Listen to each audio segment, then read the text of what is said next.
Je m'appelle François Maillot, j'ai créé Diligo il y a 2 ans, en 2020. Chez Diligo, on fait de la logistique à vélo cargo, à Paris pour l'instant, bientôt dans d'autres villes. Notre spécificité, c'est d'utiliser uniquement le vélo cargo biporteur, qui est le futur de la logistique urbaine, et qui nous permet de combiner 2 métiers chez Diligo. Donc, le premier, c'est la livraison depuis hub en mode tournée, et le second, c'est le course à course au départ de magasins, comme Leroy Merlin par exemple, Galeries Lafayette, Truffaut et d'autres. Au moment où on a créé la boîte, on a benchmarké toutes les solutions du marché, tous les différents TMS, même à l'étranger, on allait voir ce qui se faisait en Inde, aux États-Unis, au Canada. Et on a choisi Everest parce que c'est le seul acteur qui propose un outil tout en un. C'est-à-dire qu'on fait aussi bien la prise de commande client, ce que personne ne fait sur les acteurs du marché, mais aussi le dispatch, évidemment cœur du réacteur, la facturation, la gestion des coursiers, des agents avec leur application mobile, ça leur envoie leurs factures aussi automatiquement. Enfin, il y a tout ça qui est intégré et pour nous, ça nous facilite la vie, mais de manière hallucinante. Alors, nous, Diligo, on est un peu une boîte digital native parce qu'on est conscient que les enjeux des clients aujourd'hui, c'est d'avoir des notifications en temps réel, aussi bien email que SMS, sur la livraison, pouvoir contacter le coursier, pouvoir contacter le dispatcher. On configure des notifications SMS pour le client final qui va lui dire 15 minutes avant qu'on arrive, paf, il a un petit SMS avec le nom du coursier, sa géolocalisation sur un lien de suivi.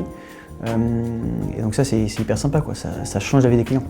Nous, quand on a commencé à utiliser Everest au début, c'était un outil qui était assez simple, qui était concentré sur ce qui faisait le mieux, le dispatch, etc. Mais tout de suite, on avait confiance sur le fait qu'ils allaient développer des nouvelles fonctionnalités.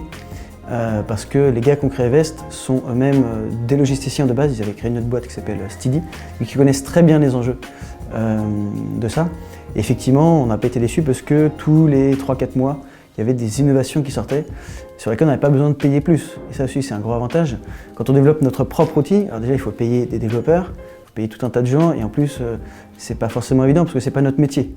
Eux, ils le gèrent pour tous leurs clients, c'est leur métier et on a accès progressivement à plein de mises à jour sur l'outil. Et ça, c'est du régal. Ça fait 2 ans qu'on utilise la solution. On est passé de 1 livreur, parce que j'étais tout seul au début, aujourd'hui à 21. On a 21 vélos cargo.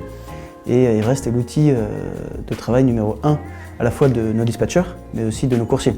Et ça nous a permis aujourd'hui d'aller jusqu'à 21 vélos, et demain d'aller jusqu'à 50, 100, puis ensuite d'ouvrir de nouvelles villes.